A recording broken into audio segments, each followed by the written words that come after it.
todos os founders que estão passando por aqui já tiveram experiências ou estão tendo a experiência de desenvolver uma startup de alto crescimento. E toda startup que tem alto crescimento tem uma série de desafios. Para quem não me conhece, sou Mona Lisa Medeiros, sou Community Manager aqui da Bossa Nova. Eu cuido de todas essas founders que estão aqui, de muitos founders que passaram aqui por esse palco hoje. E dentro da nossa rede, a gente gosta muito de ressaltar aquelas principais temáticas e também aquelas principais personas que conseguem explorar bem esses temas.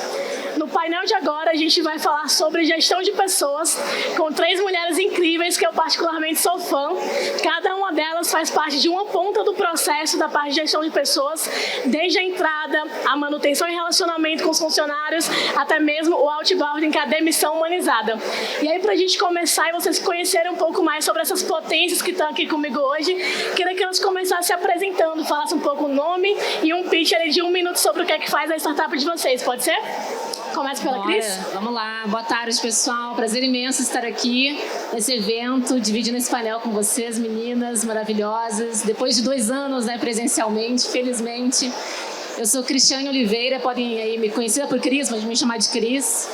Sou CEO e founder da HRestart. A HRestart é uma plataforma de experiências de onboarding. Pegamos todo o processo, desde o momento da carta oferta até os primeiros 360 dias em diante do profissional, sempre olhando para momentos importantes na carreira das pessoas, que é o nosso tema aqui de hoje. A gente vai falar bastante aqui. Estou aqui com o meu founder também, Gustavo Salgado, na plateia. É um prazer imenso estar aqui. Olá pessoal, boa tarde. Eu sou Fernanda, CEO e founder da Medei. A Medei é uma plataforma que cuida de processos de demissão humanizada.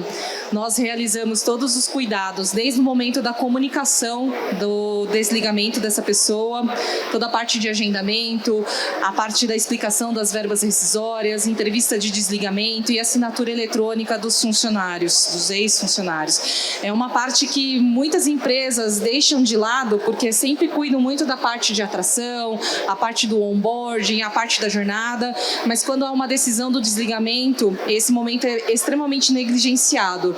E quando você cuida da vida da saída daquela pessoa, ela consegue se recolocar no mercado de uma forma muito mais rápida e principalmente tem o cuidado com a saúde mental dessa pessoa.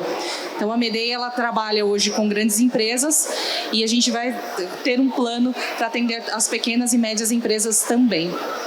Perfeito. Olá pessoal, eu sou Ana Paula Arbache, CEO e founder da Arbache Innovations. A nossa plataforma oferece assessments gamificados e é uma proposta muito inovadora para recrutamento e seleção e também trilhas gamificadas para o desenvolvimento. A gente detectou uma dor do mercado que era desenvolver soft skills. Muitos de nós têm as hard skills bem trabalhadas, mas as soft skills não. Então a Arbache Innovations vem justamente para ir trabalhar e fazer um match entre aqueles profissionais que têm as soft skills para embarcar dentro das empresas. Estamos aí para conversar com todos vocês. Muito obrigada. Maravilha, todas com pitch afiadíssimo. E aí vocês já puderam perceber que elas são autoridades nos assuntos que elas representam. E aí, para começar o nosso painel, nossas provocações, são temas realmente bem delicados que a gente vai tratar agora. Falar de pessoas não é fácil, não tem fórmula de bolo, não tem receita secreta. Cada empresa vai ter sua cultura e seus próprios processos. Mas tem algumas dicas que vão facilitar essa jornada ao longo do caminho para todos os fundadores. Então eu queria fazer a primeira pergunta para a Cris, falando pela primeira etapa, sobre o onboarding. Cris, essa etapa de onboarding vai ser diferente para empresas tradicionais e para startups também. O que você considera hoje como sendo uma boa prática de onboarding e como que a HRestart também ajuda essas empresas a terem um bom onboarding? Legal, vamos lá. Bom, primeiro, a HRestart ela trabalha para, hoje, atende médias e grandes empresas, já e com as pequenas também. Mas o primeiro de tudo, 88% das empresas não sabem fazer um bom onboarding. Então, o primeiro ponto que a gente tem que ter em mente é: onboarding não é somente um processo, O onboarding é uma ambientação do profissional a qualquer tipo de situação. Então, as empresas, tanto as startups quanto as empresas tradicionais, precisam encarar o onboarding como uma cultura. Porque a partir do momento em que o profissional está entrando na empresa que ele tem o primeiro contato, né, com essa empresa, é onde ele começa a criar a sua raiz, né? Tributos, valores, cultura, todos os atributos de cultura estão envolvidos. Então, primeira coisa é esse passo, encarar como além de um processo. Ele é uma ambientação do profissional a qualquer tipo de situação. Isso se expande não só para o momento de entrada, para quem a gente está trazendo para a nossa startup ou para quem a gente está trazendo para as empresas, mas também dentro. Porque o profissional que está mudando de função, ele também precisa de um onboarding na função. O profissional que retornou de uma licença maternidade e paternidade, ele precisa também de um reboarding, porque afinal de contas, se eu saio de maternidade, são 6 meses, né? Retornei, tudo mudou, né? Igual Band News, tudo pode mudar em 20 minutos, né? É a mesma coisa numa empresa, numa startup, né? A velocidade é a mesma. Então, a primeira coisa é encarar. Como é que a HRestart ajuda? A HRestart é uma plataforma digital que a gente começa pegando o onboarding desde o primeiro contato lá na carta oferta, que é quando ele dá aquele aceite, aquele momento importante, né? Quero vir trabalhar com você. Nesse momento, a gente, através de toda a tecnologia, a gente entrega informações relevantes da empresa, encanta ele, confirma todas essas informações, ele passa por um processo de admissão, a HRestart entende que a admissão faz parte do processo de onboarding, a admissão ela não é um onboarding, ela faz parte do processo, bota todos os documentos ali, preenche as informações, recebe essa informação rápido do profissional, ele entra rapidamente e a gente começa a trabalhar o pre-boarding, as informações relevantes e importantes para o primeiro dia de trabalho, receber ele bem, falando quem é o time, qual é o negócio, quem é o buddy, o padrinho que vai receber esse profissional, todas essas informações são importantes para que ele se sinta bem acolhido. E a partir do primeiro dia em diante, o onboard efetivamente, com treinamentos institucionais, treinamentos na área, olhar bem-estar, pesquisas, trabalhar em employee experience, tudo isso dentro dessa jornada de onboarding. A HRestart, através da plataforma, distribui isso tudo de uma forma totalmente automatizada. Oi? Fê, obrigada, Cris, pela resposta. Eu queria agora que você contasse um pouco pra gente sobre a experiência da Medei. Ao longo do tempo, vocês já ajudaram mais de 100 mil pessoas no desligamento humanizado, né? Porque as empresas deveriam se preocupar com o desligamento dos funcionários. Você já deu um spoiler um pouquinho sobre a saúde mental, mas eu queria que você explicasse um pouco melhor pra gente por que é tão importante pensar não só na entrada, mas também na saída dessas pessoas, e que você também compartilhasse cases de quais foram aqueles casos mais difíceis que você encontrou, que tipo de consequências ou que tipo de impacto foi gerado a partir de um desligamento mal realizado, né, dos seus funcionários, e como a Medei hoje consegue ajudar com essas práticas para vocês conseguirem ter um desligamento realmente pensando em pessoas e pensando na marca não só durante a estadia daquele profissional na empresa, mas também para perpetuar ela depois. Perfeito. Bom, quando o gestor decide fazer o desligamento de um funcionário, é bem difícil de demovê-lo da ideia. Seja por uma questão comportamental, de produtividade, ou os dois pontos, a decisão está tomada. Mas os gestores não estão preparados para fazer essa comunicação desse desligamento, e que é muito importante. Da mesma forma que quem recebe a informação que foi demitido passa por aquele momento que o chão abre sob os seus pés, o gestor também ele procrastina muito esse momento, porque a demissão é muito difícil de você fazer, né? Ninguém gosta, né? Ninguém fala, nossa, eu nasci para fazer demissão. Mentira, né? Não existe quem fala que nasceu para fazer demissão. Faz, mas muitas vezes faz de formas erradas. A linguagem corporal, a entonação da sua voz, a forma como você comunica, tudo isso tem um impacto naquele momento que a pessoa está sendo desligada. Então, como dicas para um bom desligamento, eu vejo sempre que a pessoa que está demitindo também tem que pensar como ela gostaria de ser, ter a notícia da demissão, né?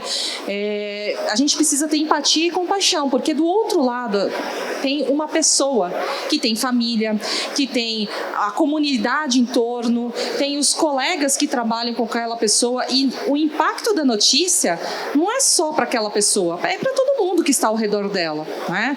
Então tem empatia e compaixão, porque faça aquilo que você gostaria de pelo menos ter, o mínimo. Não seja prolixo em explicar o porquê a pessoa está sendo demitida. Se você aplicou feedbacks, fez avaliação de desempenho, você já teve conversas com aquela pessoa e mesmo assim não houve uma melhora, é você chegar a ser bem objetivo nesse ponto. Aí vocês me perguntam, mas eu não entendi. Se eu tenho que ter empatia, eu também tenho que ser objetivo? Qualquer pessoa que recebe uma má notícia e que fique 15 minutos sob aquele mesmo ambiente, ela vai ter sequelas na saúde mental. E ela não vai processar aquilo que você está falando. Então, crie um script. Como você deve comunicar aquela pessoa? Passe pelo ponto que vocês conversaram, que não houve uma melhora no desempenho, que se realmente há um corte, né? Porque muitas pessoas justificam, mas a gente está com corte de pessoas, né? Muitas vezes isso não é a verdade e isso gera mais impacto e aí o ex-funcionário vai saber que não é aquilo, porque os outros colegas ficaram e vão falar para ele. Então, seja verdadeiro, seja objetivo nesse momento da comunicação, tenha empatia, elogie o que a pessoa fez, porque ela teve uma jornada dentro da empresa, então ela contribuiu de alguma forma com a empresa. E se você se dispor a ajudar, realmente ajude. Eu acho que com essas dicas, pelo menos você consegue dar um direcionamento para aquela pessoa que está saindo.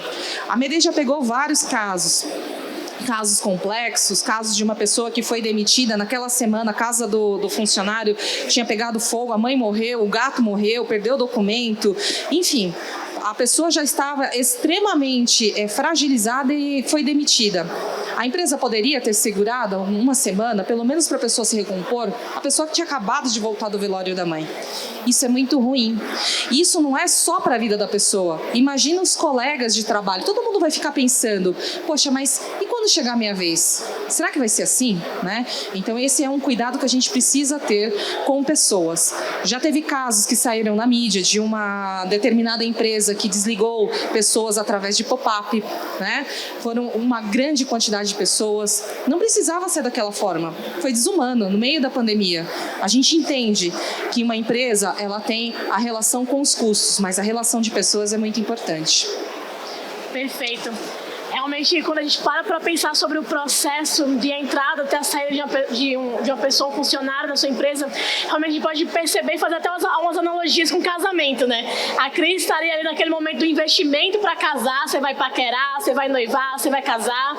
A Fê está no investimento da demissão, que é o divórcio, então você vai investir mais dinheiro para poder se livrar, entre aspas, quando, às vezes é um livramento, às vezes é triste a demissão, tem vários motivos ali atrelados, mas você vai acabar, vai se divorciar. Sendo que eu acho que o maior gasto talvez também esteja nesse meio período de tentar fazer a relação dar certo. E quais são as estratégias que a gente pode fazer para esse relacionamento dos funcionários darem certo com a nossa startup? Ainda mais num mercado tão competitivo, onde a briga por talento está tão grande, né, Ana? A gente está vendo muitas empresas adquirindo talentos pelo incentivo financeiro, que muitas vezes não é o melhor dos casos. Às vezes a relação de trabalho não é das melhores, a pessoa vai sofrer com isso. Então eu queria que você compartilhasse um pouco com a gente, com as startups que estão aqui, quais são aquelas dicas que eles possam utilizar e como a Arbache hoje usa as estratégias para que os founders consigam ter um relacionamento melhor com seus funcionários. Deixa eu ver aqui. Aqui eles têm que ligar lá. Foi. Mona Lisa, eu acho que a Arbache está no match. A gente faz o match do talento com a empresa. As nossas ferramentas, elas são ferramentas de simulação gamificadas para trabalhar o quanto esse talento tem estoque de competências para tracionar as empresas. Então, a gente quer achar o funcionário certo para a função certa.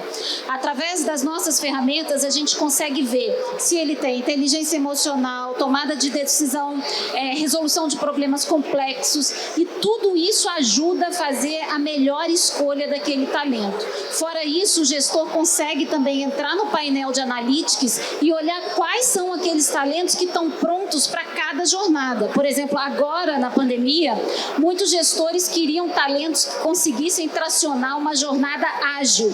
E a gente tem um assessment para medir as competências dos talentos que sabem trabalhar uma jornada ágil. Aí você evita fazer metas que não são alcançáveis, você consegue extrair daquele talento toda a competência competência que ele tem para entregar. Então você acaba mitigando o risco e engajando pelo propósito. Então o que a Arbache faz é justamente fazer esse match. Eu falo que é o Tinder das competências socioemocionais. Eu encontro a pessoa certa com a vaga certa e quando a gente está dentro da empresa, a gente faz os processos de progressão e desenvolvimento que faz com que isso aconteça de modo cada vez mais produtivo e saudável nesse ambiente. Ou seja, a chance dele ter um relacionamento mais saudável com a empresa é muito maior quando desde o início a gente pensa na jornada, sabe que ele vai ter uma estratégia de saída que vai ser também pensando no bem-estar daquela pessoa e ela se sente mais segura em fazer parte, em construir junto, se dedicar, né? Porque a gente sabe que as startups exigem muito dos funcionários. Uma rotina de startup ela não tem horário fixo, não tem dia de semana. Quem está ali comprando um sonho junto com o time vai acabar se dedicando também, tanto quanto os founders. E é muito importante ter o time inteiro num ambiente seguro, onde eles se sintam confortáveis em compartilhar. Acho que foi perfeita as colocações de vocês. E agora eu queria trazer um outro tema que pra gente na Bossa é muito importante, que é o da diversidade. Não adianta a gente só pensar em contratar os melhores talentos, quando de repente eles não têm as melhores soft skills, quando os perfis são muito parecidos. A gente sabe que não é produtivo para o time. Já tem várias pesquisas, estudos comprovando que quanto mais diverso, melhor. E a gente sabe que muitas vezes os founders procuram pessoas no time que têm características parecidas com as suas. Então, se geralmente você é um founder homem, você vai procurar um outro funcionário homem com características parecidas com a sua, com cabeça parecida com a sua. Qual que é o papel e como que os gestores podem pensar a diversidade e que caminho você acha que, vocês perguntam para as três agora, que caminho vocês acham que a gente pode fazer para tornar esse processo mais inclusivo também para essas pessoas dentro das empresas? Eu vejo sobre duas pontas. Primeiro, com nossos talentos internamente. Eu já tive um desenvolvedor, que é de uma geração Y, que não queria trabalhar com outro desenvolvedor da geração X. Ele não queria liderar. Então, ele achava que tinha uma barreira aí, porque é diversidade etária. A gente não está falando só de diversidade de gênero. A gente tem várias dimensões de diversidade. E o nosso papel de liderança, hoje eu lidero uma equipe que a maioria é masculina, mas eu estou ali o tempo todo fazendo essa conversa com os meus liderados para que a gente possa estar assim, com um olhar atento sobre como que a gente forma um time diverso cognitivamente para aproveitar toda a inteligência coletiva circulante, como que a gente pode marcar isso na nossa marca empregadora, trazer gente diversa para nós, cadeia de fornecimento, parceiros, e tem o lado de fora. As nossas ferramentas gamificadas têm as 6 dimensões de diversidade, conversa com as várias instituições, ONU Mulheres, Pacto Global, Instituto Maria da Penha. Nós temos uma interlocução com o mercado consumidor diverso. E isso é muito importante. E estar aqui hoje, a Bossa Nova deu para a gente uma oportunidade maravilhosa. Somos 3 mulheres liderando uma startup. Gente, isso é épico e é maravilhoso. Então já é um grande exemplo. Uhul! Isso aí. Oi? Voltou? Voltou. Falando um pouquinho então de diversidade, assim, o que eu acho assim para nós empreendedores, né? Quem estiver começando uma startup, fica aqui a dica. Não deixem para olhar para a diversidade lá quando vocês estiverem tracionando ou como uma scale-up, ok? Olhem no D0. Diversidade tem que fazer parte da cultura de uma startup. Diversidade de pensamento é extremamente importante. Diversidade de pessoas, olhares diferentes do meu, diferentes do seu, porque geralmente nós, né, como a Mona bem disse, a gente procura pessoas parecidas com a gente tem que buscar pessoas diferentes da gente, porque são essas pessoas que vão no dia a dia fazer com que a gente repense, pense, aprenda, compartilhe, estude. Todo o tempo a gente precisa de pessoas melhores que a gente para poder fazer com que as coisas funcionem. Então não deixem para olhar para a diversidade como um todo lá na frente. Faça parte da sua cultura. Se tem uma coisa que eu posso dizer que como empreendedora já num estágio aí um pouco mais avançado, é que diversidade ela tem que começar no D0, cultura no D0, diversidade faz parte da cultura. Então não deixem de olhar para isso. Além disso, aí olhando para a marca empregadora, quando você começa a se posicionar, você tem líderes dentro das suas startups e você começa também a se posicionar para a mídia, internamente, obviamente, primeiro, né, gente? Primeiro para dentro do time, mas quando a gente vai para fora, né? Falando de rede social, posts, blog, materiais que a gente fornece de conteúdos para os nossos leads, nesse momento já começa a encarar também o posicionamento da startup como algo fixo, como algo relevante. Eu me posiciono como uma startup diversa, todos os grupos estão inclusos, aí a gente está falando de mulheres, LGBTQIA+, negros, pardos, todas as diversidades, além disso, as diversidades de pensamento. Se posicionem, porque isso ali na frente, quando você abrir um processo seletivo, recrutamento e seleção, o candidato que for se candidatar na vaga da sua startup, ele vai olhar suas mídias, ele vai olhar o seu LinkedIn, ele vai olhar seu Instagram e ele vai olhar o seguinte: cara, me identifico com essa startup porque eu estou vendo que aqui eu posso ser eu mesmo. Então não deixem de olhar para esse assunto no D0, beleza? Nem tenho o que falar depois de tudo isso, né? Da Cris e da Ana falando sobre o tema. Mas é uma verdade, quando você começa a olhar lá na frente sobre cultura e diversidade, você está atrasado. E não estou falando atrasado, não, porque eu tenho que ter um programa de diversidade dentro da empresa. Você está atrasado em relação a pessoas, né? Hoje, a sociedade é relacionamento.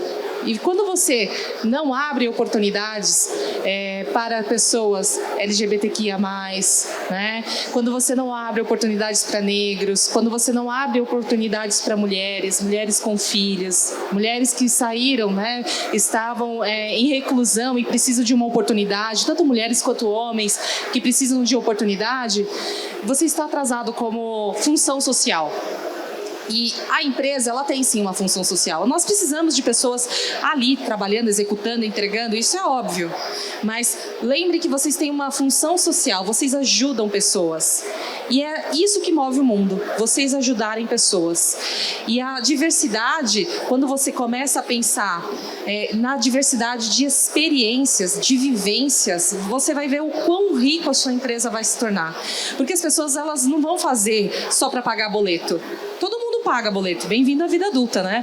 Mas as pessoas, elas vão fazer porque elas vão olhar a empresa e vão ver a oportunidade de pertencimento. É isso que pessoas buscam no mercado de trabalho. Elas querem se sentir pertencentes a algo. E isso com relação à questão das redes sociais, como você se posiciona, e não pode ser algo só para estar nas redes sociais. Você precisa viver e respirar isso. Senão, tudo que você está fazendo acaba caindo por terra. Só complementar aqui, importante. Não há diversidade sem inclusão. Não adianta a gente falar aqui e não praticar. Diversidade, ela é inclusão. A gente vê muitas empresas falando diversidade, post aqui, post ali, tá. Mas é inclusão. Não há diversidade sem inclusão. Muito bem lembrado. E até lembrando, né, eu trabalho com demissão. Então, quando eu vejo uma pessoa que está saindo magoada porque um gestor, a empresa prega a diversidade, mas o gestor não é diverso. O gestor não vive aquilo. Então, os líderes também precisam respirar isso. Eles serão o bastião ali que vão carregar a cultura e a diversidade da empresa. Então saibam escolher os seus líderes, porque as marcas que se criam não é só questão de dinheiro, gente. É questão de marcas, de saúde mental. Então é muito importante que os seus líderes também respirem a diversidade e a inclusão. Deixa eu só colocar, as mulheres são mais de 50% da população. Nós somos força de consumo. Olha para o lado aqui. Deveria ter mais mulheres escutando outras mulheres, deveria ter mais líderes de startup escutando outras mulheres, porque a tomada de decisão de compra também está na nossa mão.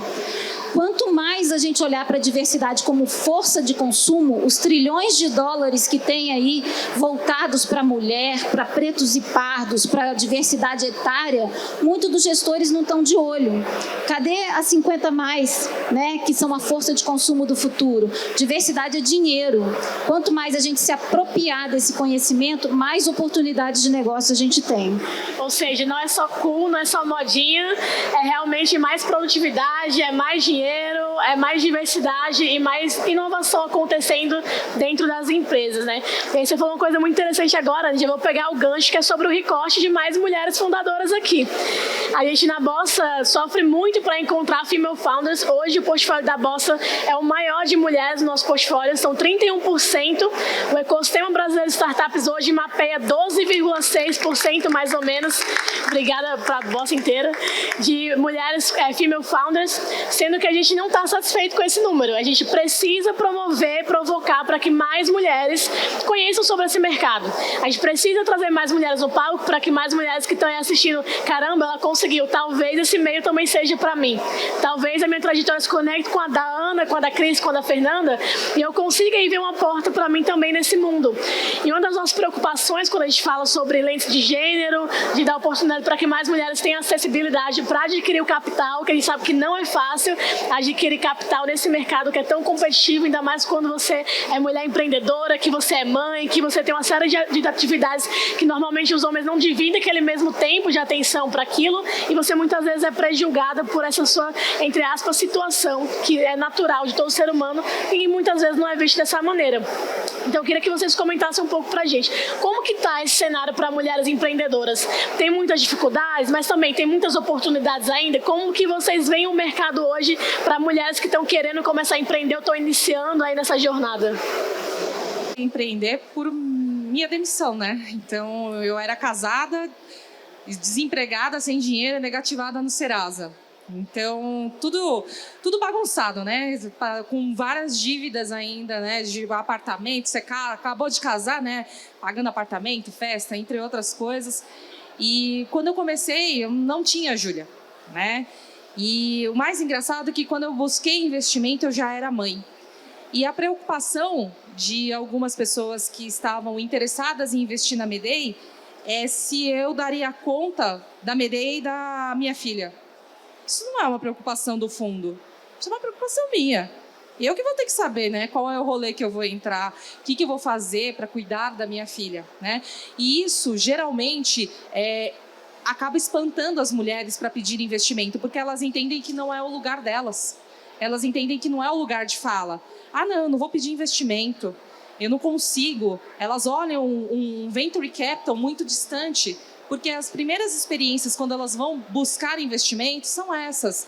O questionamento da qualidade profissional, se elas vão entregar ou não. E quando comparado, quando alguns homens vão fazer a questão de pedir investimento, os questionamentos são outros. Não tem questionamento se quem vai cuidar do filho, né? Então, eu acredito que a gente tem que mudar um pouco como sociedade, como que o investimento ele vai trazer valores para a nova economia. E a gente está vivendo em período de nova economia, nós estamos vivendo tudo muito novo.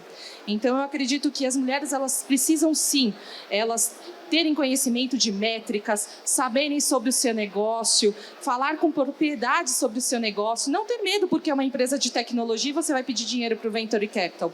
E eu acho que muito mais importante é a gente também gostar das pessoas e não só a gente ficar esperando que os outros gostem da gente. Perfeito. Legal, assim, é exatamente isso, assim, bom, eu larguei uma carreira, falando um pouquinho do lado de cá, né, de mim, larguei uma carreira executiva em recursos humanos durante mais de 20 anos, pedi demissão de uma big company aqui no Brasil para empreender. Subestimei de uma certa forma, né, todo esse processo de investimento, né, achando que não, isso é tranquilo, né, porque por mais que eu trabalhasse, inclusive, numa empresa que 80% do quadro era masculino, eu me sentia muito incluída lá. Quando eu fui para o mundo empreendedor, eu achei que seria da mesma forma. E não foi. Tive dificuldades justamente por ser mulher e estar liderando uma startup, né?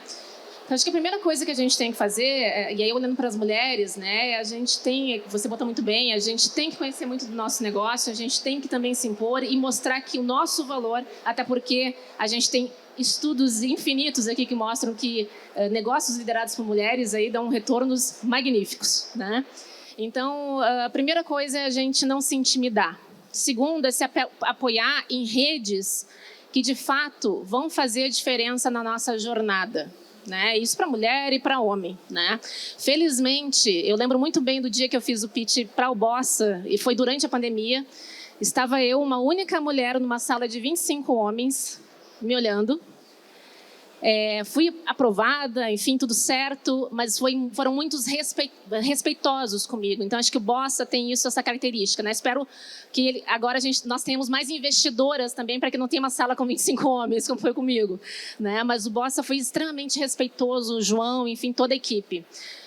Coisa que eu não tive com outros fundos quando eu comecei a levantar lá atrás uma rodada para seed, né? Eu tive situações em que um fundo me disse assim, olha, você vai gastar todo o dinheiro aqui do investimento comprando bolsas Louis Vuitton. Eu tive que ouvir isso. Né? Então, foi ridículo, né? Mas acho que enquanto investidor, os investidores eles precisam se colocar com a seguinte questão. A pergunta que eu estou fazendo eu faria para um homem? E você, mulher, se tiver uma pergunta que não faz sentido para você, saia da situação, saia da sala, porque se ele está fazendo esse tipo de pergunta que não tem relação com o seu negócio, com o valor do seu negócio, não faz sentido você continuar a conversa, ainda que você precise, ok? Vamos escolher, vamos estudar com quem estamos conversando. Eu, felizmente, hoje estou aqui numa outra condição, a Restart, enfim, uma história linda, magnífica, que agora passa a viver um novo sonho. Hoje está sendo publicado o M&A da Restart com a startup Work.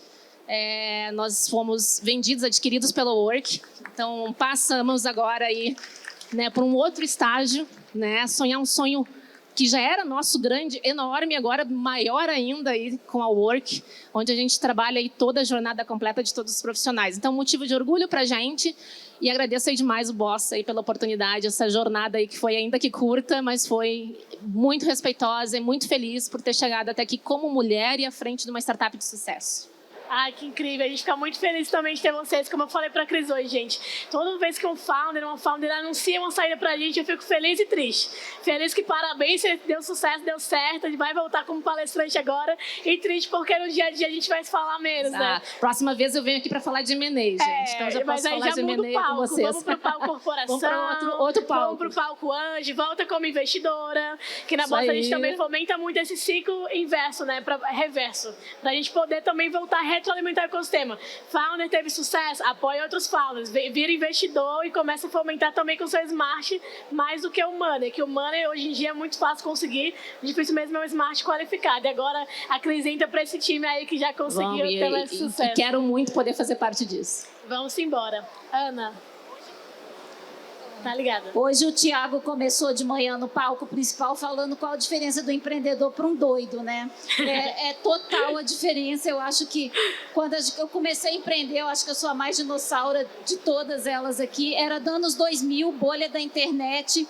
Nós tínhamos uma editora virtual na aceleradora da PUC do Rio. Eu tinha pedido demissão da Universidade Federal, onde eu dava aula, concursada ali. Tinha acabado o mestrado e grávida de 7 meses. Que é mais doida do que isso, gente? Hoje a minha filha está aqui 21 anos trabalhando junto comigo. E uma das coisas que faz a diferença é você tomar risco. A mulher não gosta de tomar risco. As nossas ferramentas, eu tenho uma ferramenta chamada self-empreendedorismo e é uma das competências que o empreendedor tem que ter, tomar risco. E as nossas mulheres, por nós estarmos numa cultura latino-americana ainda muito machista, nós ainda não aprendemos a tomar risco, a gerenciar aquilo que a gente pode fazer de diferença no mundo. E quando a gente encontra um ecossistema amigável, a gente sabe que ali a gente pode fazer muita coisa. Eu dou aula há 15 anos num MBA, numa grande universidade aqui no Brasil e em uma universidade americana também para lideranças na América Latina. É crescente o número de mulheres que estão aprendendo a tomar risco. Então, a educação para o empreendedorismo é infinitamente importante. A parceria, as mentorias e fundos de investimento que fazem como a Bossa de abrir esse espaço para a gente. Então, eu acredito que a gente não tem que ser tão doida como eu fui nos anos 2000, mas a gente precisa trabalhar em rede como a gente está fazendo agora. Maravilha, gente. Que aula! Falamos hoje sobre vários temas, passamos por todo o processo de integração de novas pessoas do time, até a saída dessas pessoas do time, mas tudo que é bom dura pouco, né? Tá acabando o nosso painel, mas antes de despedir de vocês, queria que as meninas deixassem algumas dicas pra gente. De todo esse papo sobre pessoas, diversidade, inclusão, crescimento, onboarding, match, desligamento humanizado, quais são as dicas finais que vocês deixam pra galera que tá aqui empreendendo? Legal, vou começar por mim aqui rapidamente. Acho que uma dica, principalmente para quem está começando, olhando para pessoas e times, escutem as pessoas que trabalham com vocês. Escutem elas, é importante você escutar, né? A gente tem a mania de sair, principalmente, né, startup, né, sai atropelando, né, quer fazer tudo rápido, e a gente esquece que quem está conosco são pessoas que estão construindo, né, uma jornada conosco. A gente precisa dessas pessoas com a gente para construir essa jornada de sucesso, mas nós precisamos escutá-la, não só no aspecto profissional, mas quem é que está ali do outro lado? O que ele está sentindo? Como é que ele está se sentindo no dia a dia com vocês? Deem a oportunidade para as pessoas falarem, elas se sentirem elas mesmas. Isso vai fazer total diferença para vocês lá na frente. E desejo aí sucesso para todos vocês que estão começando, já estão numa jornada aí como a gente, né? Que seja realmente aí muito duradoura e precisando, contato nosso aí, LinkedIn, telefone, a gente vai estar por aqui, a gente está à disposição. Excelente, Cris. A escuta das pessoas é essencial para o negócio. E para você como líder, como gestor, como CEO da sua startup, como founder, você cresce muito ouvindo as pessoas. E um ponto que eu vejo que muitas vezes nós temos é o microgerenciamento. E o líder, muitas vezes, ele tem uma dificuldade grande de reconhecer que ele faz esse microgerenciamento. Ele acaba fazendo. A startup começou com ele, ele começa a fazer todo esse processo e aí ele acaba não delegando e você acaba deixando de, vamos dizer, você deixa de permitir o seu time crescer. Você cerceia o crescimento do seu time. Então, deixe de lado o microgerenciamento. Cresça, dê oportunidade para as pessoas mostrarem o melhor. E startup, a gente vai errar e vai acertar. Errou rápido. Vai em frente, vai para o próximo. E não fica lá se lamentando porque errou, porque aconteceu. Não, errou, aprende a rota e faz de novo. Então, é muito importante isso. Eu acho que a grande lição é ninguém inova sozinho. Hoje a gente precisa trabalhar junto. Processos de cocriação, open innovation, é a forma que a gente tem de crescer junto, aproveitar o time para o mercado. E quanto mais rede conectiva a gente tem, mais boas parcerias a gente traz para o negócio. Então, a minha dica é inovar bem acompanhado, com toda certeza. Cirúrgicas, meninas, vocês são sempre excelentes em tudo que fazem, adoro a energia de vocês, o conteúdo que vocês trazem pra galera. Eu queria agradecer a vocês por esse momento, de estarem compartilhando com a galera aqui do Boston Summit. Agradecer também a quem ficou aqui assistindo, porque a gente sabe que mais gestores, mais pessoas aprendendo sobre gestão de pessoas, melhores empresas, melhor ecossistema e empresas desenvolvendo esse ecossistema de maneira mais saudável também. Então eu queria agradecer a todo mundo que ficou aqui com a gente até agora.